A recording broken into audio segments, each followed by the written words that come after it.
For those of you listening on the pod, Welcome into hour 2. Let's get into some is a defensive possum talk. in a dumpster.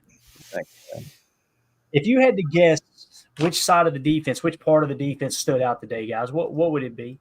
Just based off of how camp's gone so far, what would you say is, I would probably say it's the pass rush. I'd probably say it's the stack backers. I'd probably say it's the safeties. What do you guys think it would be? I feel like you're setting me up, but I would say, yeah, D-line or edge. There you go. Bang. It happened all day long. I'm so excited to get into this. Ryan Wood tweeted out, good start for the Packers defensive line against the Colts offense, especially against the run. Then Rashawn Gary comes around the edge for a sack, and then somebody hit him with the whole, there's a clear version right there. So Rashawn Gary getting the party started, setting the tone for the defensive side of the ball, right? And then after that, surprise, surprise, Ryan Wood puts a tweet out and says, Lucas Van Ness turns the corner on Colts. What's that say? LR. I think he meant left tackle. Bernard Raymond or Ryman for the sack. He's having a good camp. That's a former first-round pick. So Lucas Van Ness getting in on the sack party here. You're seeing a theme, right? You're seeing a kind of a common occurrence here in this camp. They're really starting to crank it up. Now we're going to fast forward a little bit. We'll get to some more of the individual stuff. But look at this tally here. Ryan Wood, Packers sacks so far. Rashawn Gary beats Braden Smith with speed off the edge. Lucas Van Ness beats Raymond with the speed edge. Quay Walker blitz up the middle, gets a sack. Tyron Hopper blitz up the middle with the sack. Kobe Wooden with the power inside rush. You guys know when I watched the tape against the Jets, I didn't think Kobe Wooden had as good of a game as the coaches said, and pretty much every other fan in our chat said. I was the only person that didn't see it quite as glamorous as everybody else did, and obviously I was wrong. Anytime everyone else is saying something and Clayton is saying something the opposite, I'm going to own up to him and go, I must have missed something here. But here he is, joint practice, Emilio, Kobe Wooden with the power inside rush for the sack. Man, this is wild. And we did get it confirmed. I think Ryan Wood confirmed it on Twitter. It was their starting offensive line. Not a great offensive line, but it was their ones. It wasn't like a sprinkle of their twos.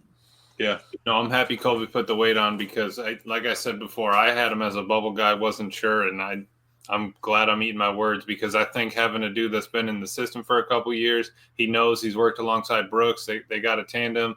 He can block field goals, extra points, all that. Just good things to have on the team. Put some weight on, wants to work hard in the offseason, worked hard to get a degree. I just like that mentality. And why get rid of a guy that wants to kind of put in that effort? How much do you really love football? I was listening to that Cowboys pod, and that's what they were talking about is they think that they have a problem trying to find guys they can, scout out players, not a problem. They think that they need to get better at scouting out. Do you love football? Are you a guy in that sense? Do you love what your job is going to be the next, 5 to 10 years, dependent? So I think that this team and the Packers really have done just a great job finding those kind of players, family, community, and the drive of wanting to do their job. Yeah, Jen Wright in the chat here, Jacob says Covington leaving a mark. I mean, you're seeing it immediately. I completely agree, Jen, and that's me running it through the filter of Tim on the sidelines going, Clayton, Covington is so freaking organized. Tim was happy. I want to say happy with I remember him being positive about Rebovich, right? Like, man, he's fire on fire. He's very intense, right? And then the second that Covington come in, you could tell things kind of shifted. I wish Tim was here so I could make sure I'm not putting words into his mouth. The vibe I get from him, Jacob, is Coach Covington is so organized, dude. And you pointed it out, right? I don't remember seeing this type of equipment in camp and some of the stuff they're using in the pass rush sets. So. Yeah, absolutely. We did highlight that just multiple times over the last week or two, and it just seems a whole different type of energy in there.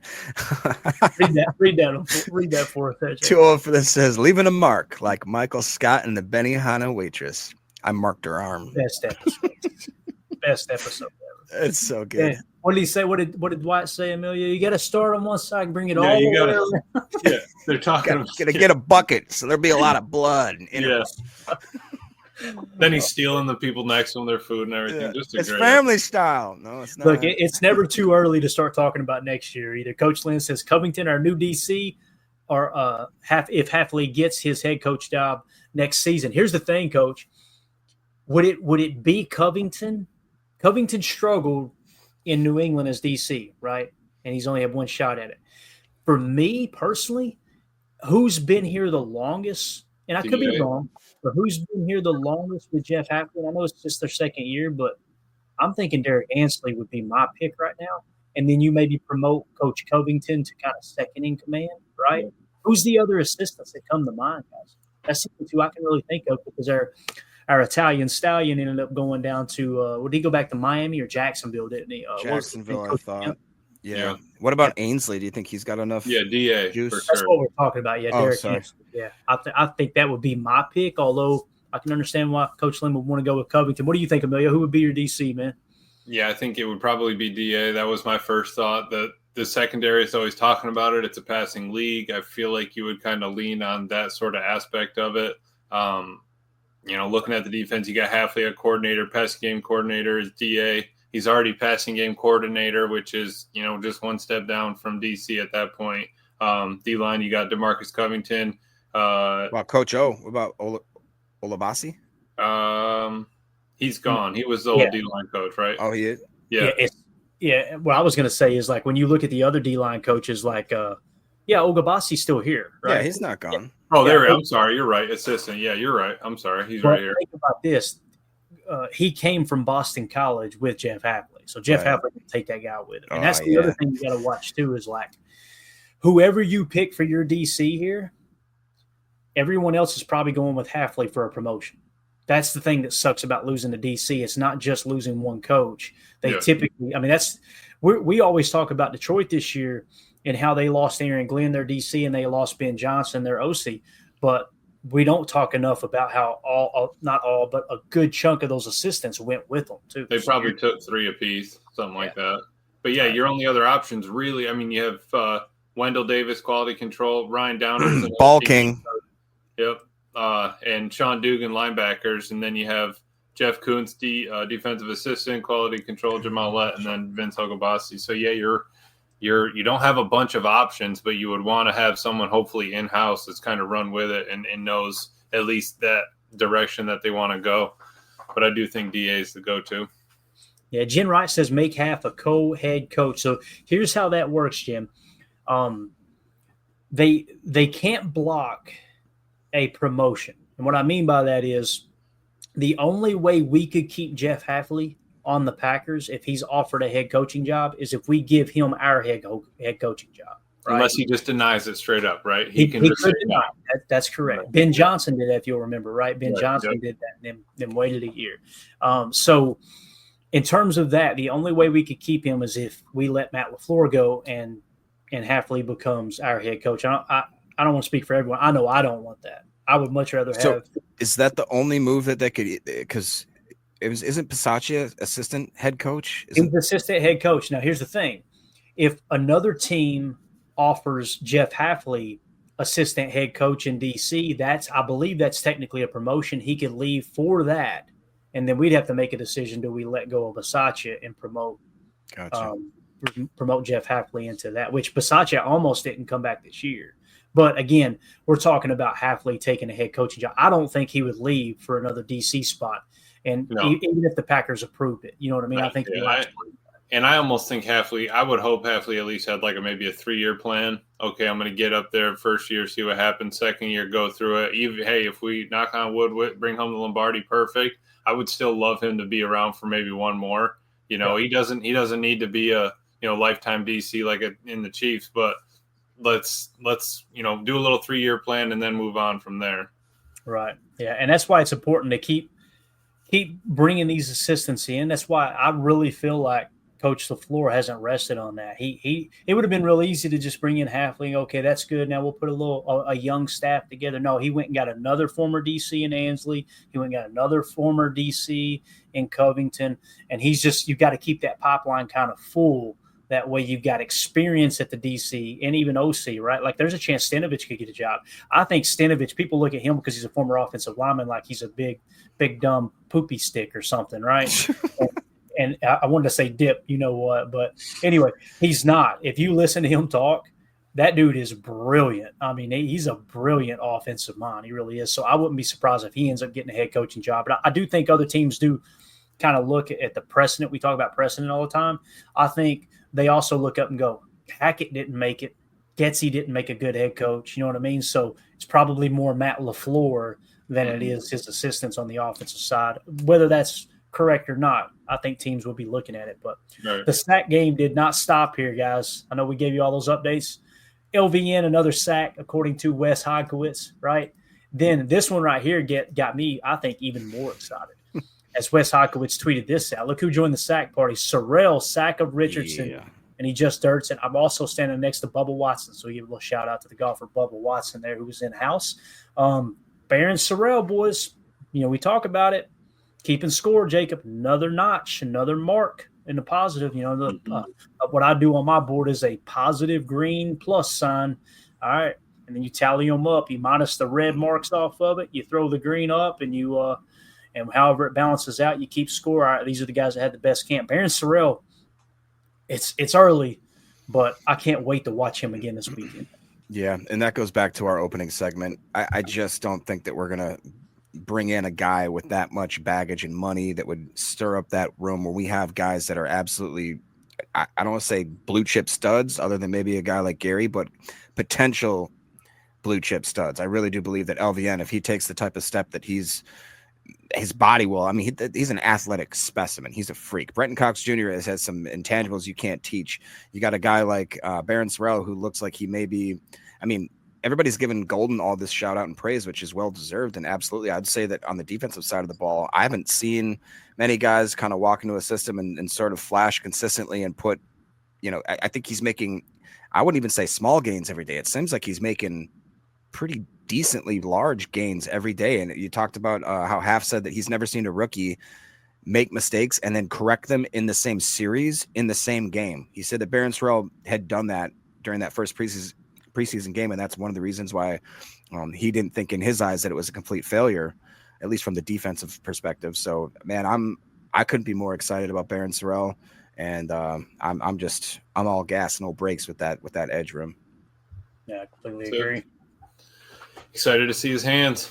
He's going to be good for us. I really do. And that's How where it's about like, these hands? Thank you, Jacob, because where are we going to, you would be like, all right, let's take Micah, give him picks, give him some money, and then we got to give him Sorrell. We got to give him a young talent sort of thing to make the deal worth it for the Cow. I don't like it. Homegrown, run it. Yeah, Sam Schmidt in the chat says, do you guys have any 11 versus 11 clips? We do not, and I'll tell you why. They completely ban 11-on-11 clips. It's supposed to be banned from training camp as well. However, they're really, really strict on these joint practices. The reason you hear us say vanilla during the preseason, everybody has access to those tapes. All 32 teams do, right? So you don't want to put anything out there in preseason that your opponents can use to scout against you. Well, in these 11-on-11s at joint practices, neither team is allowed to share that footage. If you get caught sharing that footage, you're in deep dookie. Okay, so that's why there's no 11 on. I'm not saying there's not any, because there's some fans that probably recorded it, just like we got people at training camp that do, but they really want to keep that out. And the reason being, it's why these joint practices are so valuable, is those 11-on-11 situations, you're actually doing what you plan on doing in the season. You're testing that stuff out, these joint practices, as opposed to preseason. It's another way you can kind of get around allowing those clips to get out. So, all right. With that being said, we got another guy that joined the sack party today. Colts score on third down, but Carl Brooks may have had a sack on the play. AR had to step up to hit Pittman. So Carl Brooks, a little flash. You want to see that? He's had a quiet camp. Am I wrong there, guys, or am I being too harsh on Carl? Seems like we haven't heard much from him, have we? It's been quiet, but I don't know if that's a bad thing. I think he's kind of been head down doing his work. He was out there on the field a lot, in this game. I'm not worried about him. Yeah, you bet, Sam. Thank you, buddy. Thank you for the question, man. Yeah, I agree with what Emilio said. It's one of those situations almost like a corner where it's like you don't hear their name flashing, but you don't hear a ton negative, so you just assume he's in there doing his job, and that's all that we can ask for a guy like Carl. Yeah, since you brung up corners, check this out. Well, before we get to that, sorry, it's next on the list. I got a little ahead of myself. Ryan Wood tweeted out, final damage for Packers defense against the Colts, 10 sacks, 4 takeaways, at least 3 tackles for a loss. Colts had a touchdown to 2-minute period. Only highlight today, they also had a red zone period of 22 plays. The Packers just allowed 1 touchdown a 3-yard run. Yeah, it was like that. So hell of a day for that defensive front, man. Now let's move. Yeah, our guys better wake up with their piss hot, like I said before. So. And they did. Let's hit the super chat, and then we'll get over to the DB side. I got a clip to show y'all there, too. Clint, the armchair quarterback, thank you so much, buddy. Appreciate you. The NFL raised the roster limit to 53 players in 1993. Isn't it time to raise it again? Yeah, I don't really know how to feel about it, Clint. I think the more players, the merrier, just on the surface. Like, I think there's nothing wrong with it, right? And as a team, you would probably want to do that as well. But the NFL is just so damn good. It's so entertaining. I don't want anything to change. And I understand – If I had been a fan in 1955, I would have screamed, "Don't change anything." We wouldn't have the game we got today, right? Yeah. But am I wrong there? It just feels like this. They've got this thing fine-tuned. I mean, it just it feels hungry.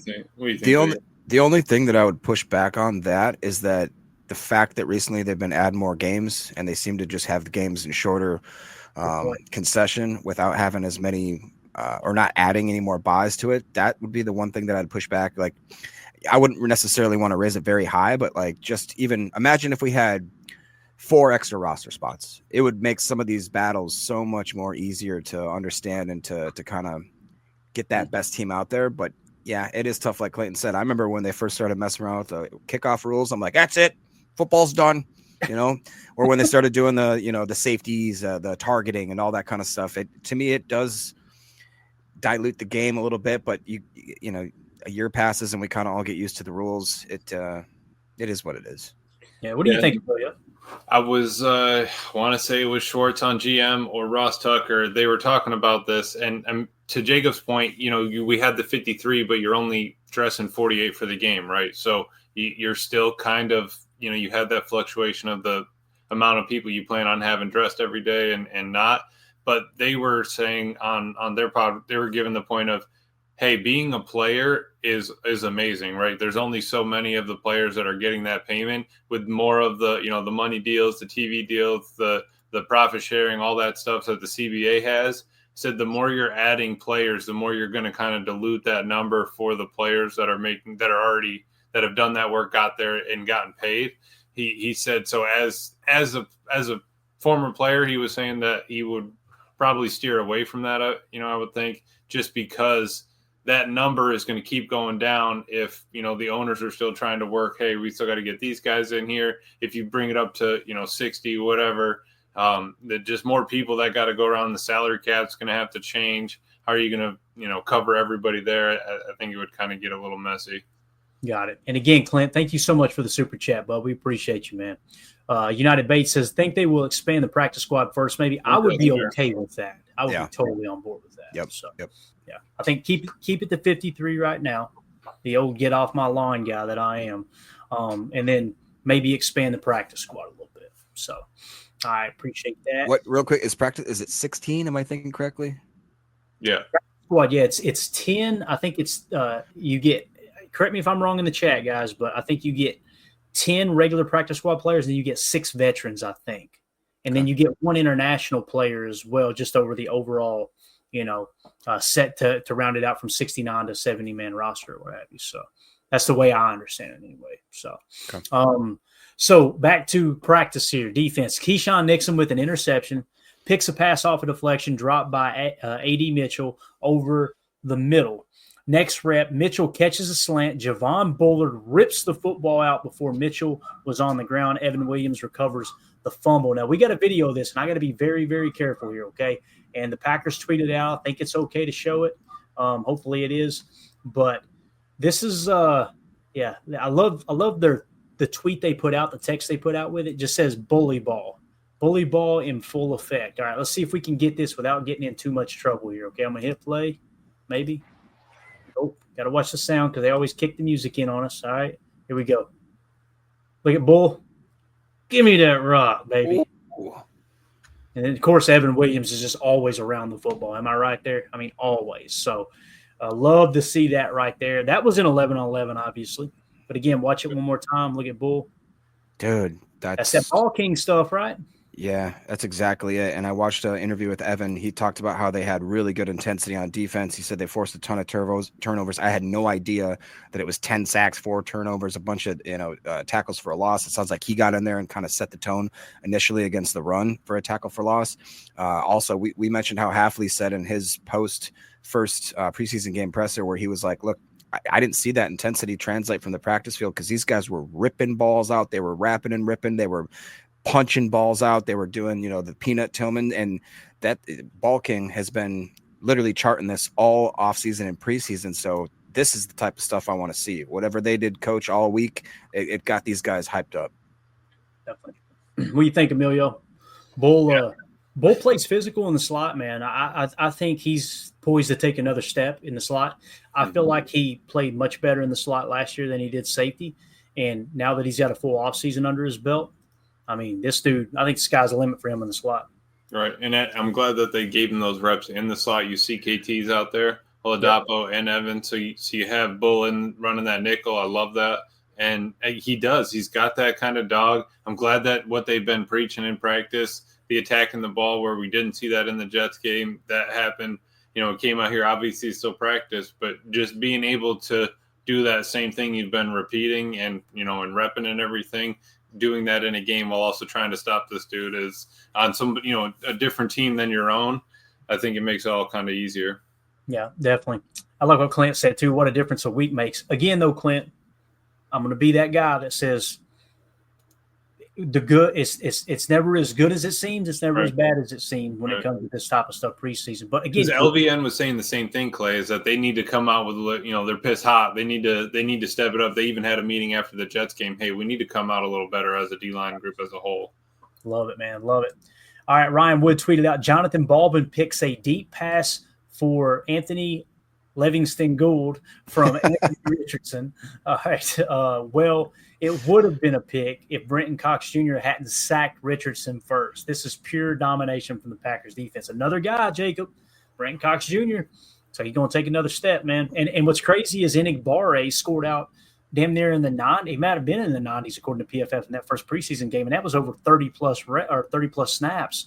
Right when every time I want to go, all right, Brenton Cox Jr. needs to get the majority of the reps. Now all of a sudden Enigbare raised his game. You know what I mean? It's just wow.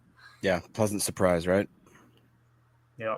2-0 for this says, so he went to play for the Colts after Jan Livingston divorced him. So somebody got that joke. I love it, man. Love it.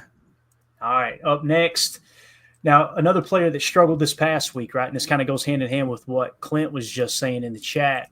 Isaiah Simmons struggled, right, guys? Bad week last week. Isaiah Simmons just picked off Daniel Jones to end twos for the 2 minute. So I think that means the number 2 defense against the number 2 offense. He ended up getting an interception there. So Isaiah Simmons, after that as well, another tweet. Let me try to get it on the screen quick enough for you guys. Wes Heikowitz put out, says a pair of good run fits by Simmons in the twos as well. Again, I wish it was with the ones. With the backups, it doesn't mean as much. But I'm rooting for Isaiah Simmons, man. Special teams value. It was just that tape last week. I went back and watched all his snaps and watched it from the box cam. I don't know if it's fair to say he looks hesitant or a little – I don't want to say scared. That's not what I mean. He looks a little cautious playing stack backer. And maybe that's what other teams seen in him. Like he just doesn't really play the linebacker position like a true linebacker. But boy, it seemed like he showed up today, Emilio. If he steps up and that is your third backer behind Isaiah McDuffie, you feel a lot better about that linebacker room. But boy, Tyron Hopper, don't sleep on him. He's having a hell of a game. Sounds like. Yeah, we have 4. I mean, I'm happy with the 4 we have. If you're looking at Kubquay, McDuffie, and Hopper, if Simmons can, be that guy as well, perfect. That gives us 5, and we got a rotation, and then you have some good special teams guys. But no, he's got to. If he wants to make this team, he's got to show that he can play on the 11 on defense. He can play that 4-3 wherever we want him walked up, stack whatever. I think that's something that he's got to show out. This is a perfect time to do it. You got this practice, a game, another practice probably, and then one more game, and that's all you really get. Yeah. Coach Lynn says put him at edge and call it a day. that's one thing I will say. You try to find what players do well, and it seems like the majority of what they're putting him in terms of, deployment is they're putting him at Sam in a 5-man front, meaning he's on the line of scrimmage, on the strong side of the formation, Jacob, and he is kind of lining up as an edge defender in what we would normally call like a 34 jam looking front, right, where both guards are covered up. You got a 0 to a shade tech in the middle. The guards are covered, and then you got a couple of 7s or 9s on the outside, if that makes sense. So. Yep.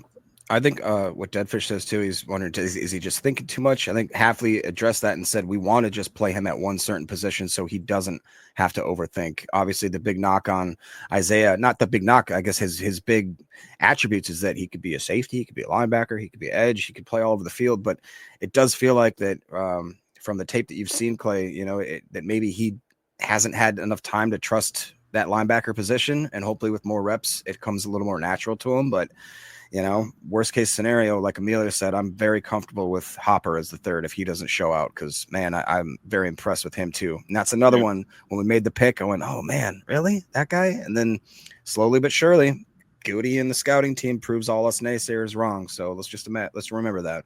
LVN was another guy that said about overthinking it too much. I think he was talking about Matt or Hafley, saying, dude, you just need to play and stop trying to be a perfectionist and trying to do everything perfectly right at 100%. Give me 95 at you running 100%. I'll take it. You don't have to take every perfect step. And I like that he's gotten to that point of, hey, we just got to go out and play football. Yeah. You guys keep talking for a second. I'm trying to find a picture for this. No, it's just when you said that, it reminded me of the old what was it? Panther, the cologne from Anchorman. Yeah. 80% of the time, it works 100% of the time. I don't know. I'm not a doctor. But classic. If you had to, would you be more comfortable if absolutely like Isaiah Simmons these next 2 games doesn't show out and shows maybe more of a liability? Do you think that means that Christian Welch is more of a lock to make this team, even if it's just because of his special teams? Yeah, I think that's a possibility because he's gotten a lot and he's done well on those special teams here. And Isaiah Simmons has been, to different teams before, and it hasn't worked out, and they've had to move on from him. Pretty much, he's always made a roster though, right? He hasn't sat on a practice squad, to my knowledge, or he hasn't sat not signed by a team. So I would feel like that he's good enough, serviceable enough, but he really does need to show out, or else they're going to move on, because this next 2 games are where you're going to get reps to the guys that you think you need to see. If they're not getting reps, they're either a starter or they're gone. So I mean, that's you really only have limited time. Holmes MD1 says Hopper reminds me of Desmond Bishop. You guys remember Desmond Bishop? Pretty sure he won a ring with the Packers that year, right? I remember standing in line. I told you guys this. We were watching Brett Favre play his first game with the Jets. We were in the Packer Pro Shop getting autographs from Robert Brooks and Antonio Freeman because the Packers were playing the next night on Monday Night Football, right? So we're standing there in line, and we're watching Brett play, and this guy was talking to in line. This was, you guys know, this was back, what would that have been, 08 or 09? I think it was 08, right? It was 08, when Aaron took over. And he was like, man, this is surreal. Now, I never thought I'd see Brett Favre in another jersey. This is wild, And he said, somebody else got to talk, and they were talking about Desmond Bishop. They said, that hit he laid on that Jaguar got him. He said, first time I've ever seen one hit earn somebody a roster spot. And this was the hit they're talking about. I'll never forget it. He knocked his helmet off, and in the upper part here, that's his do-rag. So his helmet one way, his do-rag went the other. And that's the hit that guy was talking about.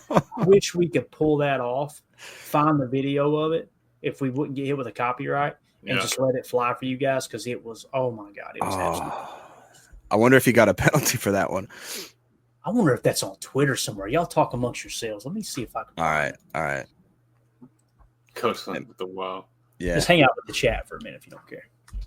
Yep. So what do you, honestly, I remember Bishop during that year, and I think I remember that hit because, like I said, I used to watch the preseason games, but back then they weren't as televised. So, but I remember slowly watching him kind of develop and thinking, oh, wow, like we finally have a guy in the middle. I don't remember, was Nick Barnett on that squad as well in 08?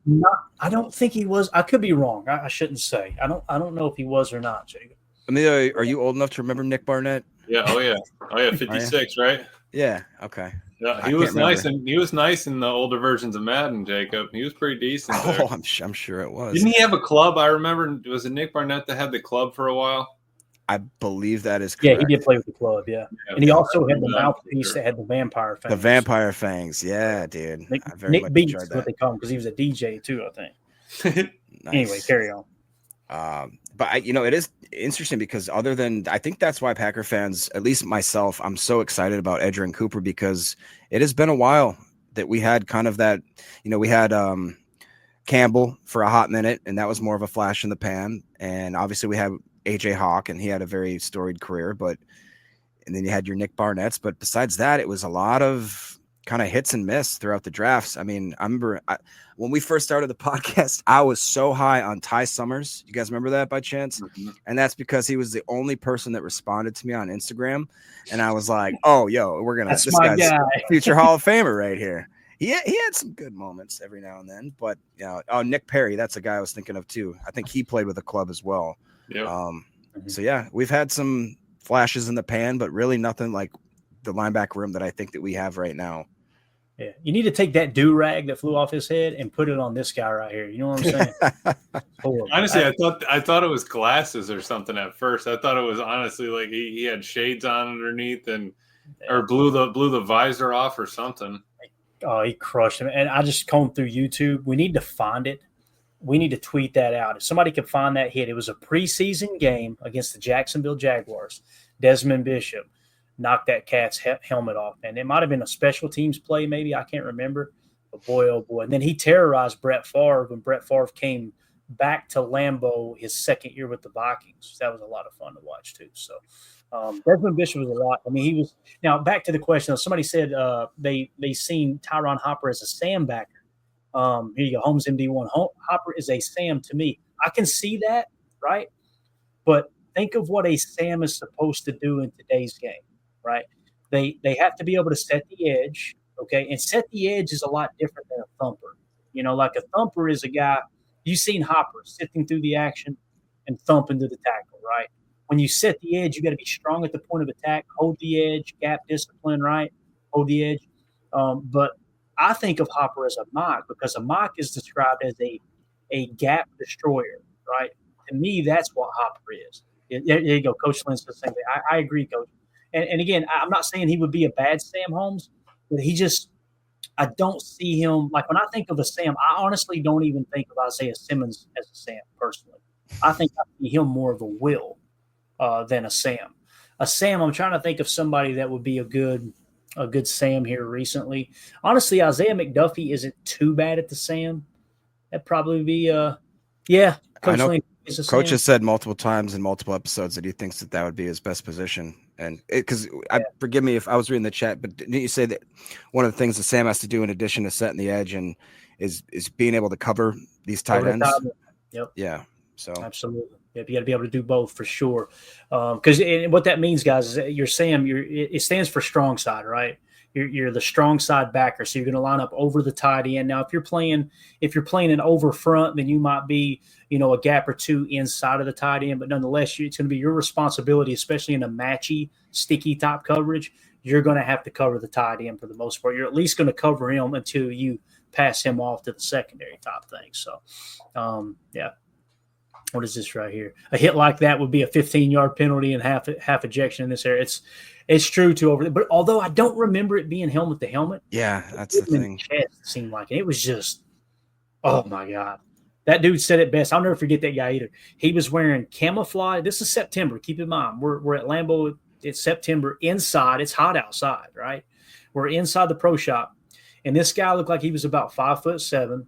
Had the most scrawny accent you'll ever hear. I was like, I could talk to this guy for hours. Had a big old long gray beard, camouflage bibs on. I'm like, it ain't cold, bub. Why you get those bibs on? And he literally looked like someone that we would have bought Shine from when I was 18 years old back in Kentucky. And he's hanging out in Lambeau Field getting autographs. I was just like, God, I love this place, man. I feel so at home here. Here we go. Deb, go ahead. No, if I'm not mistaken, is he describing the It's Time, Kevin Green, and this is the play that was after that. Is that what happened? I believe. Was it Desmond Bishop that recovered that fumble? I'm pretty sure that's correct. Yeah. That's why I didn't even think of that. That makes sense. When I was searching YouTube just now, I typed in Desmond Bishop hit.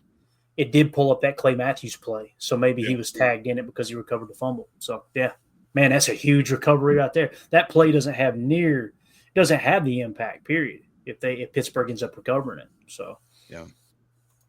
All right. Good deal, man. It is time. It is time. Dude, that gave me chills just now. People don't understand, this was the start of the fourth quarter, I'm pretty sure. I think it was is that what he said in the timestamp? Yep. So the fourth quarter, you get to the fourth quarter, right? And they're in that TV timeout. And he walks over to Kevin Green. And I know you guys, most people know this story, but Kevin Green says, everybody looks at Wood to be a leader. Well, he's gone. It's like, hey, listen, bub, your parents ain't coming to save you. Woodson's on the sideline in a sling because he broke his collarbone the last play of the first half, right? Wood, he's gone. Nobody's stepping up and rallying the troops. It's time. They go right back on the field, and Clay literally tells the guys in the huddle, I think they're running power to me. He said, they keep looking over here. I think they're going to run power to me. And back then, Pittsburgh, that offense, they run a ton of power. They love pulling the guard and the center, right? And sure enough, right before the play, he calls it out. Clay walks up to the line. He goes, spill it, Pickett, spill it. And many people don't know what that means. What he's telling Pickett is, shade back inside and dip under, leave your gap. In a 34 front, you're supposed to hold the point of attack, and you're covering two gaps, right? Well, when he called out power, he's saying spill it inside. Just take one gap, and I've got your outside shoulder. I'm going to cover your outside shoulder.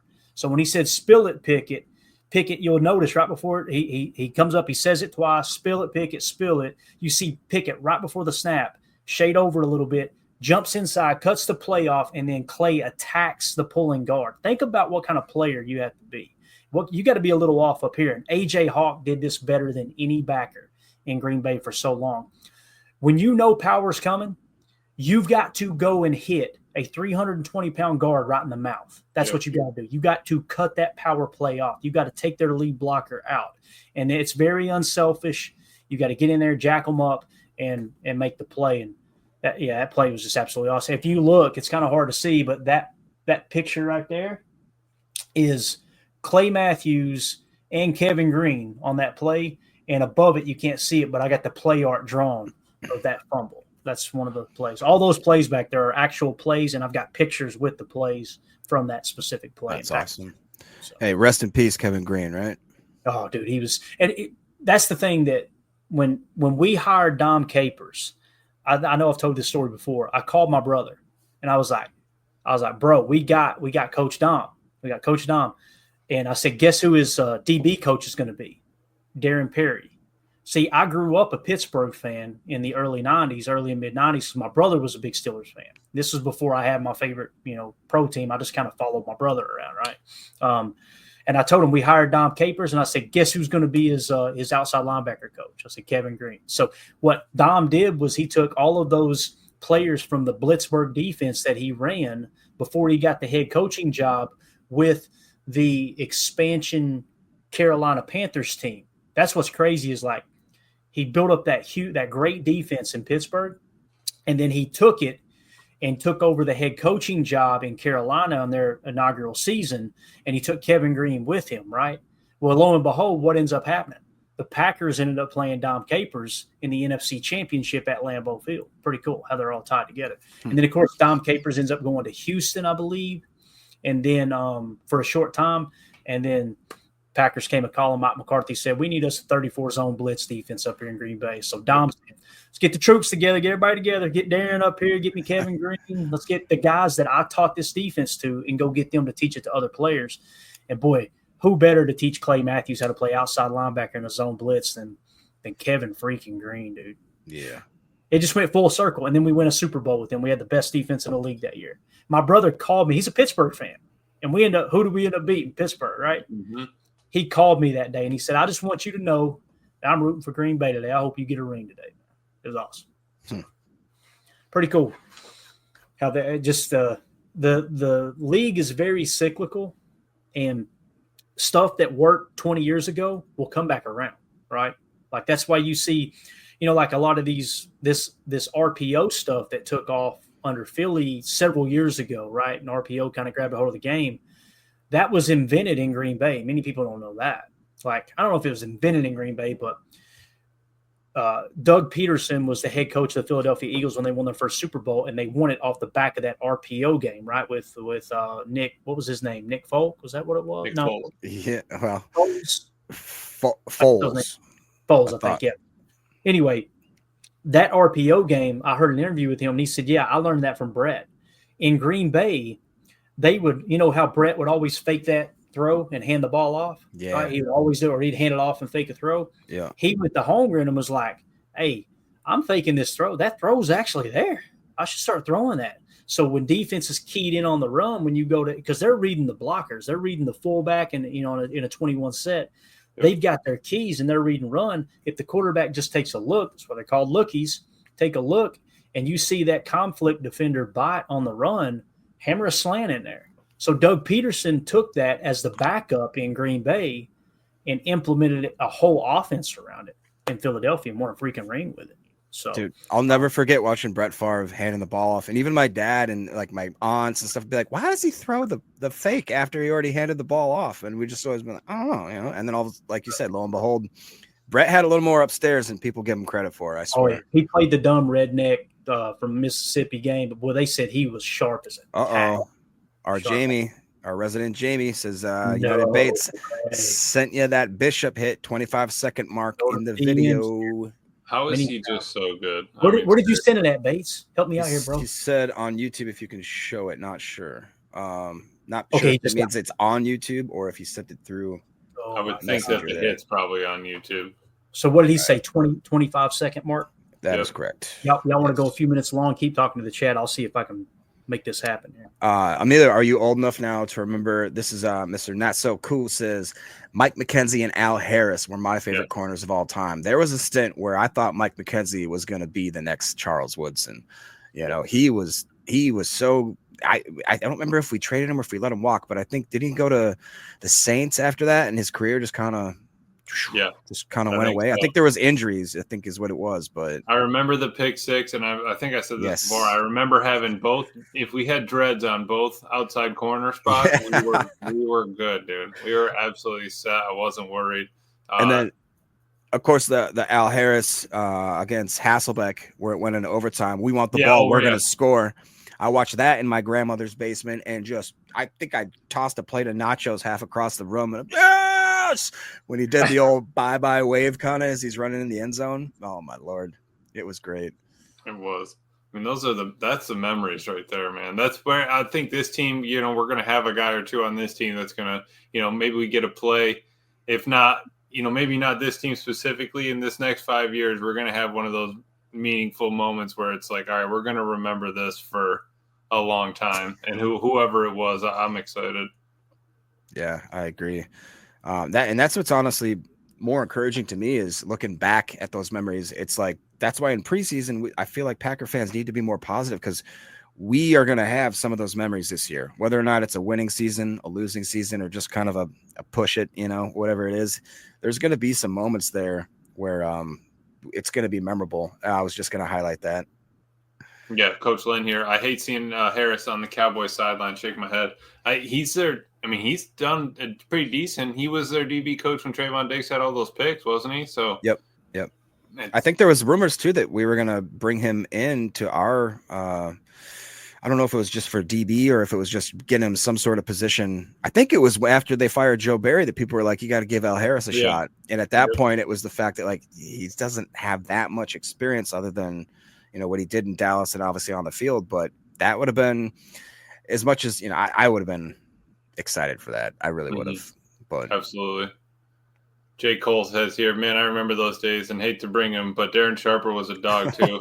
I remember Darren Sharper, one of the hardest hitting safeties in the league. Bro, you guys can't see, but my whole office is covered head to toe in Packer stuff that I've gotten from family members that either passed away or just gave me their hand-me-downs. And I've got way too many Darren Sharper posts, not posters of him specifically, but him as part of how they'll do your lineup, your studs of your team for this year. what year was it? I got a bunch of them. 2002, 2003. Yeah, he's very prominent there. But sometimes he hit a little too hard there, Mr. Sharper. Just saying. Yeah, I mean, I forgot the guy's name. Whoever made those videos, that one, the Marshawn Lynch one, and the Greg Jennings one playing Madden with the bum leg was just some. That's right, dude. A broken leg and just put the team on my back.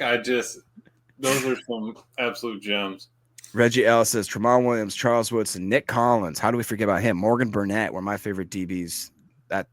Wow. Think about that. That is a group right there, man. Wow. All right. Tari Bigby. For a hot minute, yeah, he was pretty good, man. We're risking getting in trouble for this, but I think it's worth it. Of course, it's when Tim's not here. He would have told us not to do it. Clayton, please don't do it, Clayton, please. But we're going to do it.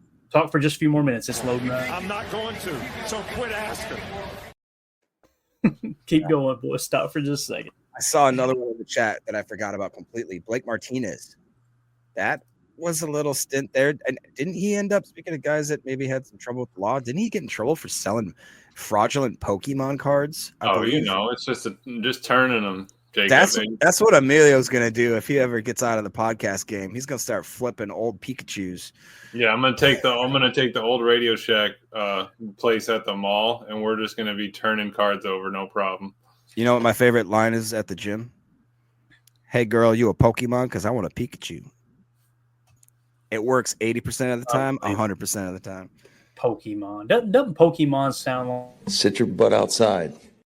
Doesn't Pokemon sound like a Jamaican skin flick or something? Like, seriously. Unbelievable. All right, listen. It looks like it was recorded on a potato, okay? It looks like everybody's screen recorded it 6 times. It's going to be kind of hard to see. Should I go full screen or no? Yeah. If we're going to do it, let's do like the one where can you zoom in a little bit more? Yeah, perfect. Screw it. Let it run. So this is Desmond Bishop getting a full head of steam here. I think this is the ball's going right here, but let's hit play here. Marshall. Oh, my. One more time. What's the do-rag? See the do-rag go? Yeah, they go different. How is that physically possible? I don't know, man. Defy gravity, that's for sure. What's this angle right here, man? And then we're getting it off the screen. Oh, yes, sir. That poor guy. Wow. He's got a family to think about, too, man. Again, what's the do-rag? That's a clean hit. That's a shoulder into that chest. Oh, lovely. Wow.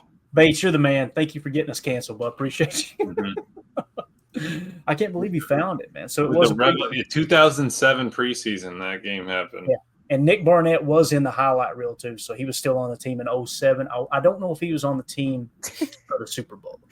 The commentator said, oh, my God, you could say that Bishop baptized. Oh, see, now we got to hear that now. Let's go back to it. Oh, here we go. Oh, no.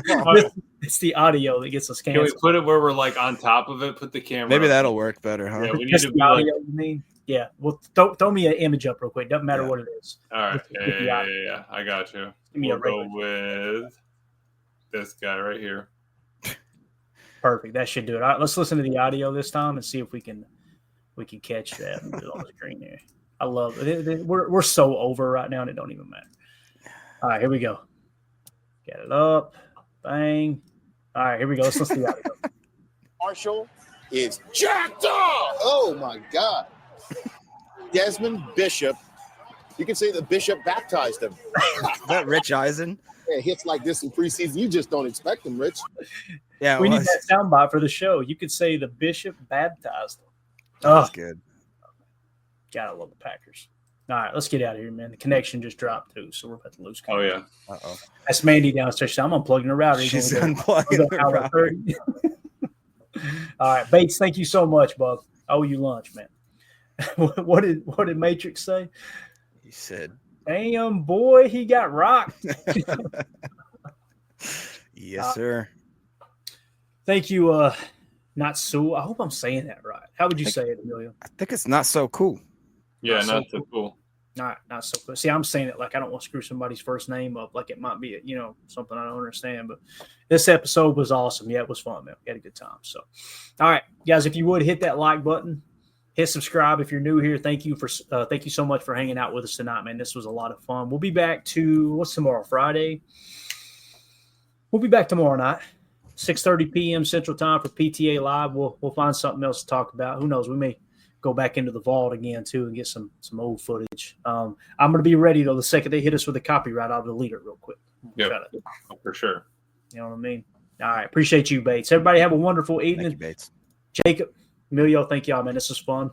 That was assault. All right. We'll see y'all tomorrow. As always, let's go out and be the change we want to see in the world and go back. Here we go. Bye, guys.